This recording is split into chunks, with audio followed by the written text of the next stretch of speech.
शदीद गर्मी के बाद हैदराबाद के बाज़ इलाकों में तेज हवा और बारिश से लोगों को वक्ती राहत मिली। हाईटेक सिटी और आसपास के इलाकों में अचानक तेज हवाएं चली और बारिश शुरू हो गई।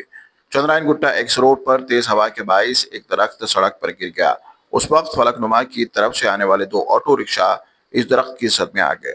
खुशकिस्मती से कोई जानी नुकसान नहीं हुआ, लेकिन दोनों ऑटो रिक्शा को काफी नुकसान पहुंचा। वहीं महकमा मौसमियात ने आइंदा 24 घंटों के दौरान औसत 33 बारिश की पेशकश की है और अवाम उन्नास को एहतियात बरतने की अपील की जा रही है। Hello hello